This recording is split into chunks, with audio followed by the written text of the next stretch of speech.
넓은 상공을 자유롭게 비행하는 새들의 모습을 보면 여러분은 어떤 생각이 드시나요? 어디에도 매이지 않고 홀가분하게 떠도는 방랑자의 모습처럼 보이기도 하고, 또 무리와 함께 속도와 대열을 맞추며 비행하는 새들의 모습을 보면 조화의 아름다움을 느낄 수 있는데요. 그렇다면 새들의 아름다운 비행을 위해서 가장 중요한 요소는 무엇일까요? 바로 좌우의 날개와 두 눈의 시력을 융합해서 사용하는 것, 다시 말해서 균형을 유지하는 것이라고 합니다. 언뜻 보면 너무 당연한 이야기처럼 들릴 수 있지만요. 우리는 자기 스스로도 모르는 사이에 삶의 한 부분에 너무 지나치게 몰입을 해서 다른 한 부분은 소홀한 경우가 많은 것 같은데요. 오늘 청산뉴스에서 모신 분은요, 조화로운 삶을 위해서 우리에게 아주 재미난 이야기를 들려주신다고 하는데요. 조철웅 저자님을 소개합니다. 안녕하세요. 네, 반갑습니다. 네, 오늘 어떤 강연 들려주실 건가요? 네, 오늘 나를 지키며 일하는 비결, 어떻게 하면 자신의 가치를 지키며 일할 수 있는가라는 얘기를 들려드리겠습니다. 네, 오늘 강연 기대해 보겠습니다. 네. 생각이 흐릅니다. 청산뉴스 조철웅 저자님의 강연을 박수로 청해 보겠습니다.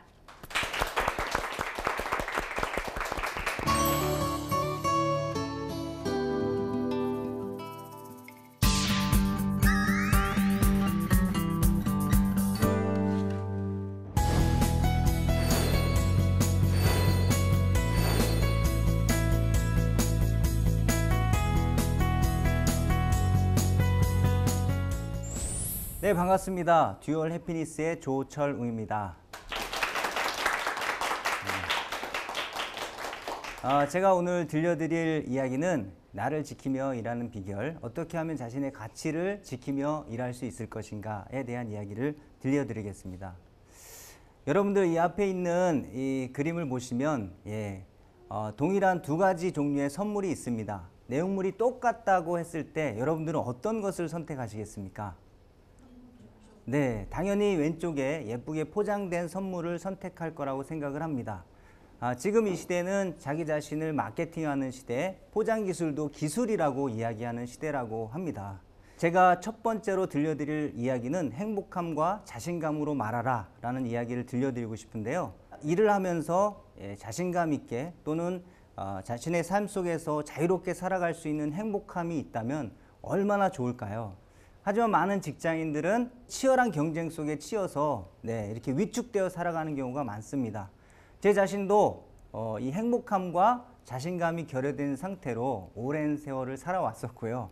그러면서 주변의 많은 직장인 동료들, 후배님들을 바라보다 보니까 행복함과 자신감이 없다는 것을 스스로 표출하면서 살아가는 것을 알게 됐습니다. 앞에서 말씀드린 것처럼 스스로 자신을 포장해도 모자를 판에 자기 스스로의 가치를 깎아내리면서 살아간다는 것을 알게 되었어요. 그것은 바로 자신의 목소리에서 나는 행복하지 않아, 나는 자신감이 없어, 이런 느낌을 받을 수 있도록 일을 한다는 거죠. 직장의 상사가 우리 후배들한테 일을 맡길 때, 큰 프로젝트를 맡길 때 이왕이면 자신감이 있는 사원들한테 맡길 거잖아요. 불안한 사람한테는 큰 일을 맡길 수가 없습니다. 그러면 당연히 프로젝트를 맡은 친구는 좋은 평가를 받게 될 것이고, 그렇죠? 그렇지 못한 사람은 그렇지 못할 겁니다. 그러면 그런 좋은 결과가 나오고 그렇지 못한 결과가 나오게 된 그 원인을 제공한 사람은 누구한테 있겠습니까? 상사일까요? 아니죠. 자기 자신, 평상시에 행복함과 자신감으로 말하지 못한 자기 자신에게 있다라고 할 수가 있습니다. 자, 제가 말씀드리는 거는 자신의 가치만큼은 스스로 지키면서 일할 수 있어야 된다라고 생각을 하는데요. 그래서 제가 스스로 만든 법칙이 하나 있습니다. 만사형통의 법칙이라는 건데요. 목소리에 행복함과 자신감을 넣어서 말하면 안 되는 일도 되어지고 막혀있는 문도 열려지는 일상에서의 소소한 형통함을 맛볼 수 있다는 겁니다. 여러분들 이 그림을 보시면 어떤 생각을 하십니까? 저는 정말 어둠을 밝히는 빛 또는 타오르는 열정과 에너지, 이런 느낌을 그런 생각을 했습니다. 저 역시 여러분들과 같이 어린 시절에 세상을 밝히는 빛이 되고 싶다. 나도 나의 모든 열정과 에너지를 불태우면서 정말 훌륭한 일을 하고 싶다. 이렇게 생각하면서 여기까지 왔는데요. 살다 보니까 어느 순간 이렇게 숨이 팍팍 막히는 때가 있었습니다. 정말 제 자신이 어느 밀폐된 공간에서 살아간다는 것을 느꼈거든요.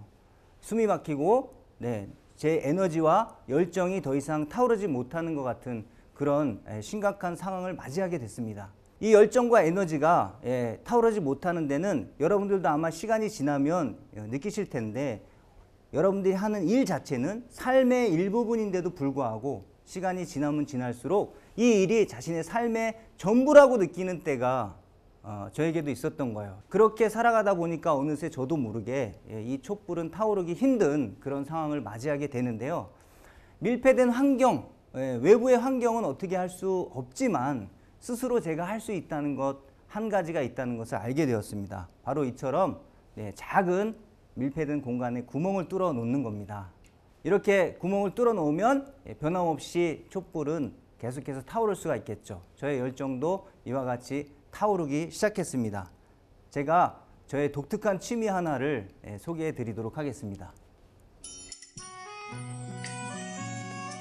똘똘아, 너 듀얼 해피니스가 무슨 뜻인 줄 아니? 듀얼 해피니스, 일과 삶에서 납작이 늘려야 하는 두 가지 행동이잖아요. 어떤 사람은 일과 삶이 듀얼이 아니라 싱글이라고 말하는 사람들이 있어요. 직장인에게 일과 삶이 싱글이라고 말한다면 둘 중에 하나가 아닐까? 일 등록에 따지거나 자신이 좋아하는 일을 찾아 직장을 떠나거나, 직장에서 롱런하고 인생에서 롱런하시길 원한다면, 그리고 지긋지긋한 일터가 끈의 눈대로 닿게 해주시길 원한다면 듀얼 해피니스 마인드를 통해 일과 삶이 모두 행복해지는 놀라운 변화를 경험하셨으면 좋겠어요. 지금 보셨던 영상처럼 저의 취미는 대한민국 1호 북화술사라는 브랜드로 제가 활동을 하고 있는데요. 여러분들 복화술사라는 이름은 들어보셨을 텐데 북화술사라는 이름은 생소하시죠? 제가 만든 말인데 우리나라에 한 사람밖에 없고 그래서 저 혼자만이 즐기고 있는 독특한 취미 생활이기도 합니다. 북화술사란 책을 읽고 복화술로 독후감을 쓰는 사람 정도로 이해를 해주시면 될 것 같고요.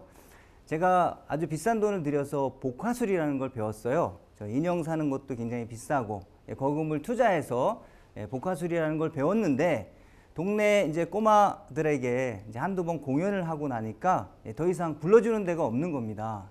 내가 이렇게 거금을 투자해서 복화술이라는 걸 배웠는데 내가 이러려고 복화술을 배웠나? 자괴감이 들었을 무렵에 제가 한편으로는 또 제가 책을 쓰고 있었기 때문에 이 책 저 책을 읽어가면서 이 내용을 이 책에서 읽었나 저 책에서 읽었나 헷갈리는 경우가 많았어요. 그래서 독후감을 좀 쓰고 싶다 이런 생각을 했었는데, 이 두 가지 마음이 만나서 복화술로 독후감을 쓰는 이 북화술사라는 것이 만들어진 거죠. SNS에서 공유를 하다 보니까 어떤 작가님이 자신의 책을 소개해 주면 안 되겠냐, 그래서 소개해 드렸죠. 그랬더니 고맙다고 또 밥을 사주시겠다는 거예요. 그래서 밥도 먹고 밥 먹는 시간에 좋은 이야기도 듣고, 저는 이 북화술사라는 활동을 통해서 참 많은 것을 경험하게 되는데, 복화술이라는 것을 할 때는 아무도 알아주지 않다가 글자 하나 바꿨을 뿐인데 일석사조의 효과가 있다는 것을 알고 저는 굉장히 스스로 많이 놀랐습니다. 제가 SNS에 많은 작가님들의 책을 소개해 드렸는데요. 저는 책에 집중하면서 SNS에 공유를 했는데 많은 사람들이 저에게 집중하는 것을 느끼기 시작했습니다. 주변에 많은 분들이 대한민국 1호 북화술사라고 하니까 오프라인 공연에 초청을 해주시는 거예요. 대형 전시회에서 공연을 하기도 하고, 유명 작가님 강연에도 오프닝 공연을 하기도 하고, 또 어떤 분은 제가 북화술로 SNS에 동영상을 만들어서 공유해 드렸는데 고맙다고 또 출판 기념회에서도 공연해 달라고 해서 공연을 하기도 했습니다. 제가 이 공연을 북화술이라는 이야기를 꺼낸 것은 제가 여러분들한테 또 한 가지 또 메시지를 전해드리기 위해서 이 이야기를 꺼냈는데요. 나의 가치를 지키면서 일할 수 있는 비결, 공연하듯이 일하라. 직장에서 여러분들이 일할 때 공연하듯이 일할 수 있다면 참 좋을 것 같은데요. 취미생활을 하고 계신 분들이 많이 있을 거라고 생각합니다. 이왕이면 남들에게 보여줄 수 있는 능동적인 취미를 하셨으면 좋겠어요. 그 반대의 경우는 수동적인 취미가 되겠죠. 수동적인 취미는 단순히 스트레스 해소하는 데 그치는 그런 취미생활이 될 텐데, 능동적인 것은 나 자신을 누군가에게 보여줄 수 있는 그런 취미생활을 말합니다. 실제로 제 주변에 스트레스를 많이 받아서 네, 자신 그 시간만큼은 스트레스를 잊을 수 있다고 취미 생활을 하던 분이 계셨는데 실제로 얼마 지나지 않아서 퇴사하고 또 회사를 떠나는 이런 부분을 볼 때 정말 안타까운 마음이 들었습니다. 제가 세 가지를 얘기하는데요. 공연을 기획하듯이 일을 기획하고 또 일을 작품처럼 여기면서 준비하고 그리고 나 자신을 주인공인 것처럼 행동하라 이런 이야기를 제가 같이 일하는 후배님들한테 들려드리는데요. 공연을 기획한다라는 것은 어떤 특정 작가님의 이야기를 한 2분, 3분 정도의 동영상으로 만들어서 SNS에 공유를 하는데 실제로 동영상을 찍고 편집하고 SNS에 공유하는 데까지는 3시간이나 4시간 정도면 할 수가 있습니다. 그런데 이 2분, 3분짜리의 그 내용을 정리하기 위해서는 한 2주 정도의 시간이 걸리는데요. 일주일은 직장인이니까 일을 하면서 책을 읽는데 한 일주일, 그 다음에 또 한 일주일은 또 그 내용을 제가 스스로 요약하면서 정리하는데 한 일주일. 기획하듯이 일을 하라는 그 뜻은 우리의 일할 때 부가가치가 어디에 있느냐, 기획하는 데 있는지 실제 3시간, 4시간 실행하는 데 있는지. 근데 실제로 많은 직장인들께서는 이 실행하는 것, 눈에 보이는 것을 좋아합니다. 이 아이디어를 내고 새로운 창의적인 것에 도전하는 이 기획하는 일에는 좀 서투른 편인데요. 그래서 저희가 가급적이면 공연을 생각하면서 공연을 기획하듯이 일하라 이렇게 말씀을 드리고 있고요. 일을 작품처럼 일하라고 또 말씀을 드리는데 전시회의 하나의 작품은 누군가에게 팔려질 수 있는 상품이 된다는 걸 아시죠? 공장에서 만들어진 물건은 우리가 제품이라고 부르고요. 백화점에 진열된 물건은 상품이라고 부릅니다. 네, 상품으로 되어져야 된다고 생각을 합니다. 우리의 일도 여러 가지 아웃풋 형태로 나타나는데 나타나는 그 아웃풋 형태의 일 하나하나가 상품, 즉 여러분들이 그냥 연습작이 아니라 이 작품으로 만들듯이 일을 했으면 좋겠다라는 의미로 말씀을 드리고 있습니다. 공연할 때 앞에 계신 관객분들이 정말 좋아하시면 기분이 좋고 또 냉랭하시면 그날은 공연이 망쳤다 이렇게 생각할 때가 많은데요. 일을 할 때도 우리가 고객을 생각하면서 일을 해야 되겠죠. 자신의 가장 큰 고객은 바로 직장 상사가 될 겁니다. 그 직장 상사는 하루에 수백 통의 이메일을 받기 때문에 이메일을 열고 읽고 닫고 열고 읽고 닫고 이것의 반복입니다. 그런데 거기에다가 자신의 이메일을 봐달라고 구구절절히 이렇게 길게 써서 보내면 직장 상사는 그 이야기가 무슨 뜻인지도 모르고 지나갈 거예요. 그런 상황을 이해하고 자신의 고객을 이해하고 메일을 쓰게 된다면 정확하게 내가 어떤 메시지로 직장 상사에게 메시지를 전할 것인지 생각을 하게 된다는 것이죠. 그리고 마지막으로 자신이 주인공인 것처럼 행동하라 이 말의 뜻에는 자기가 만들었으면 자기가 나설 무대에는 자기가 말할 때는 반드시 말할 수 있는 용기를 가지고 나서셨으면 좋겠어요. 많은 직장인들이 나는 무대에 나가는 건 싫으니까 난 뒤에서만 있을게. 직장이라는 환경 안에서는 자기 자신을 노출할 수 있는 방법은 자신의 아웃풋은 자기가 지킨다라고 생각하면서 나의 무대는 내가 지키겠다는 마음으로 진행하셔야 됩니다.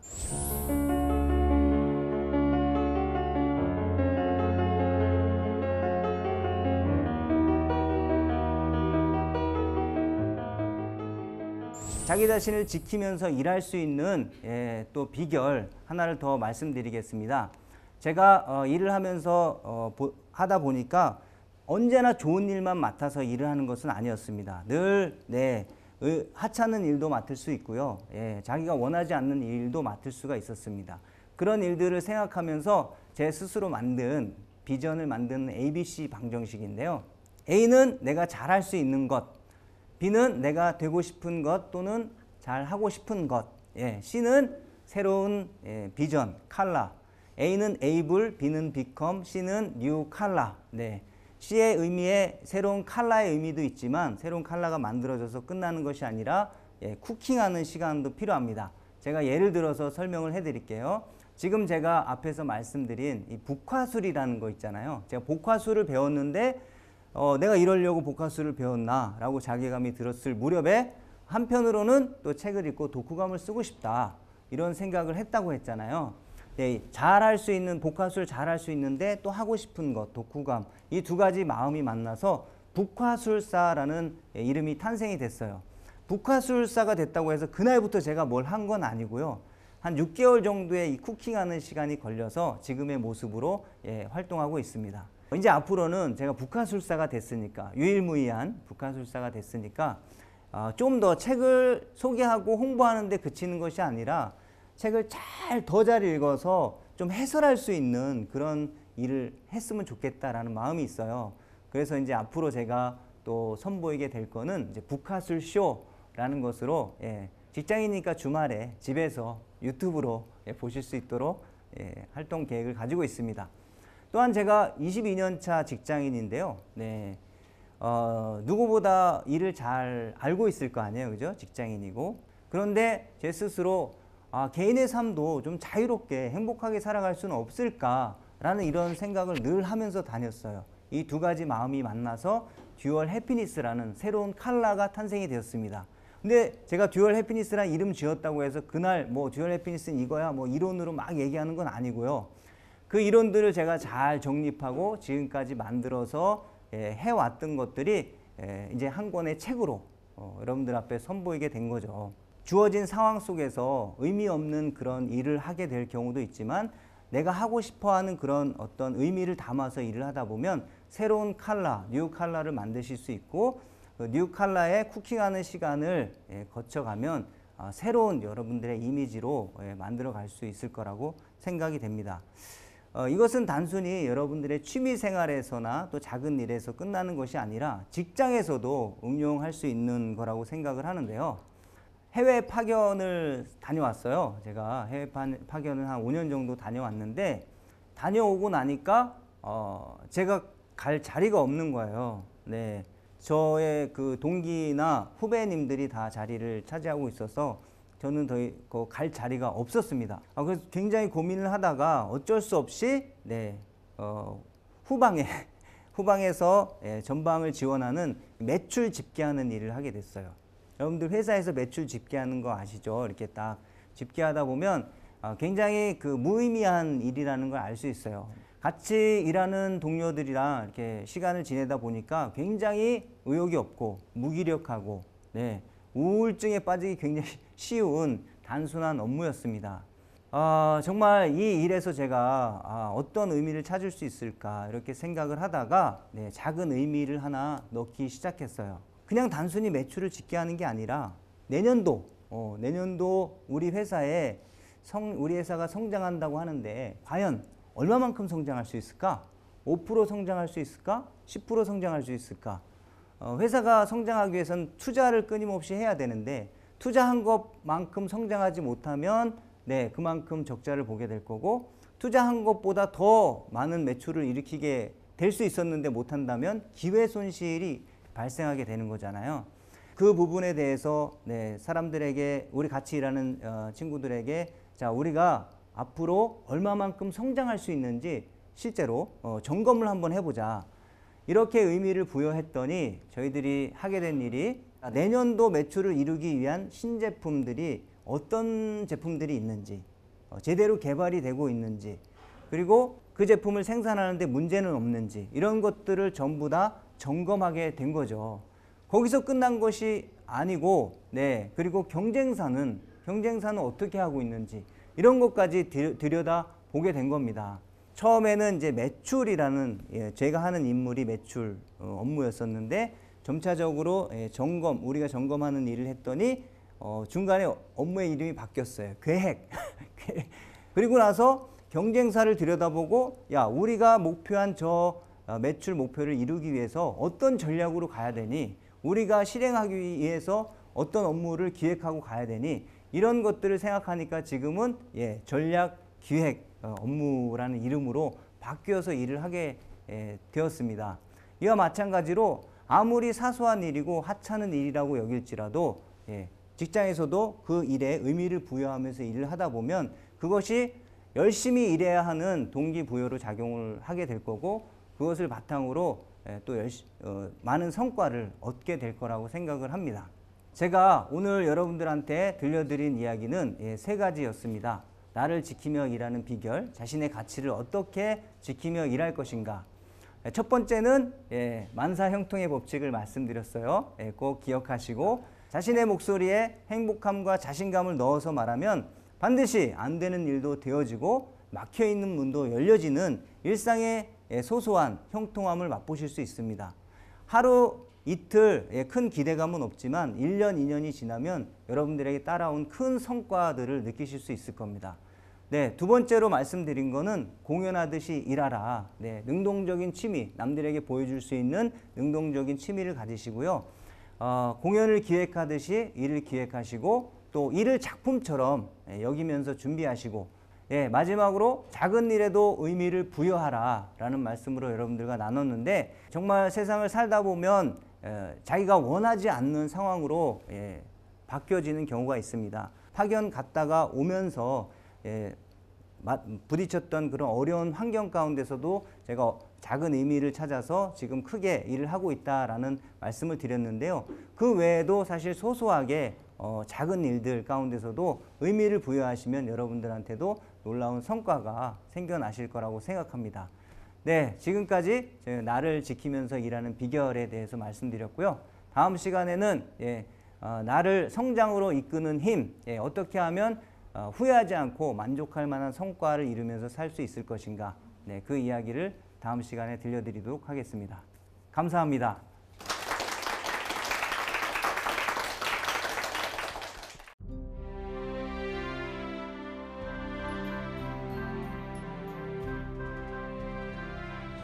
네, 이번 시간엔 나를 지키는 비결이라는 주제로 강연을 들어봤는데요.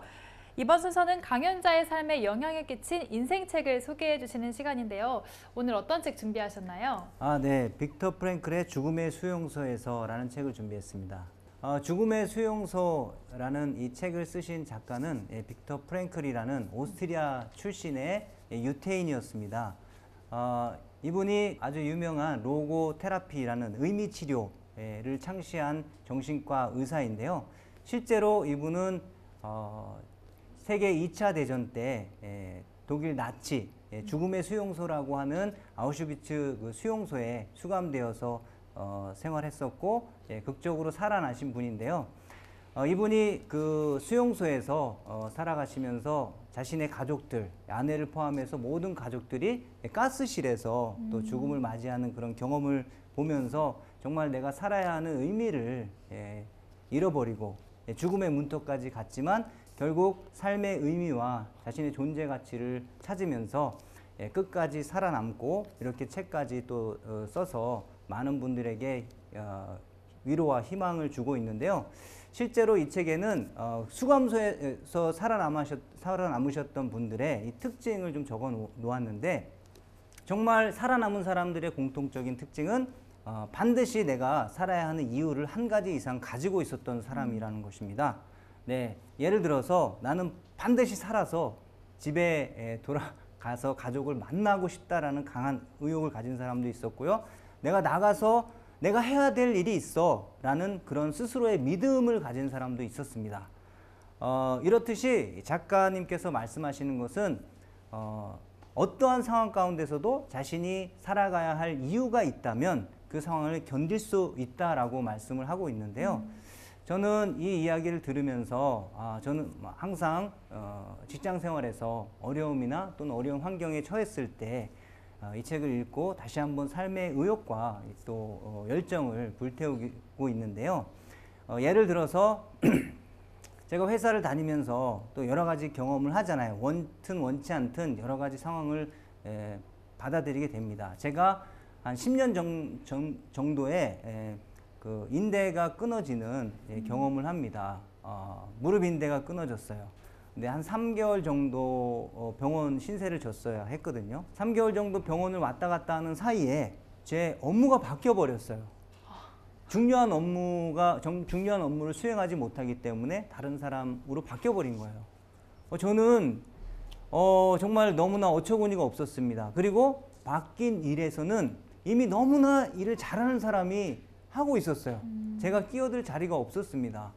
제가 원하지 않는 상황이었지만 이런 어려운 상황 가운데서 내가 할 수 있는 일은 무엇일까를 생각해 봤거든요.